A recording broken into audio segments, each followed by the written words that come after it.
Hi, it's Steve. Today we'd like to show you how to change the lower rack wheel on your dishwasher. If you have a cracked or broken wheel on your rack, you will want to replace it before you damage your tub. It's a really easy job, and let me show you how we do it. Now, to do this repair, we suggest that you remove any items that are in your lower dish rack and just pull it out.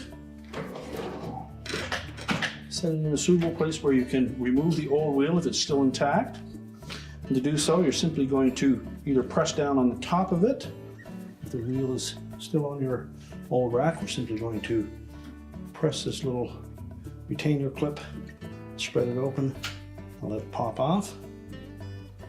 Discard the old wheel, slide the new one onto the axle, and then pivot that to lock it in place. And then take our rack, put it back in the dishwasher,